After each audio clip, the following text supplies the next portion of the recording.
family of God. Happy Wednesday. It's Wednesday, and we're continuing our study this week in themes in the book of John. This week, blessed are they, blessed are those who believe. Blessed are those who believe. Listen to Jesus here in John chapter 20, and verse 27. Then he said to Thomas, reach your finger here and look at my hands, and reach your hand here and put it into my side. Do not be unbelieving, Thomas. You need to believe. Do not be unbelieving, Thomas. You need to believe. Thomas is like many of us. Let's not be too hard on him. Sometimes, we have this saying, seeing is believing. If I see it, I will believe it. But sometimes you don't always get to see everything. The Bible tells us in John chapter 20, a wonderful story here of the disciples. Now Jesus has been crucified and they're hiding out here and hiding out there.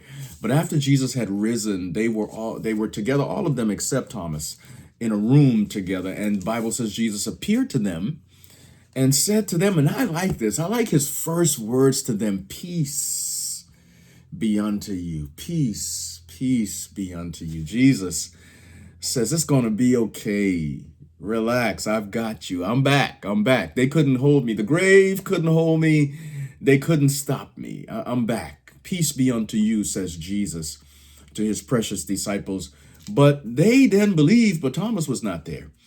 And later on, someone saw Thomas and said, we have seen the Messiah. We've seen the Lord. He's risen. Thomas says, I don't believe it. I will not believe unless I put my fingers in his side, unless I see him with these eyes, unless I touch those nail prints in his hands. I don't believe. 8 days later, they were assembled again, and this time Thomas was with them, and the Bible says Jesus appeared to them again. And immediately he says to Thomas, come. Here, put your hands in my side where they pierced me, and put your hands in my nail prints. He says, Thomas, don't be unbelieving. You need to believe. You need to believe. Thomas says, my Lord and my God. It is you. It's you in the flesh. And Jesus says, Thomas, blessed are those who do not see and yet believe. Sometimes we don't get to see everything. Sometimes we can only go on what we knew previously of what Jesus has done for us and others in our lives. Sometimes all we have is the testimony of what Jesus did before to carry us in the moment when he is not present with us. The past presence of Jesus should be enough to anchor us in the present challenges that we face. Jesus has a track record with us. If his track record with us is good, trust him now because you trusted him then. Don't let your trust waver.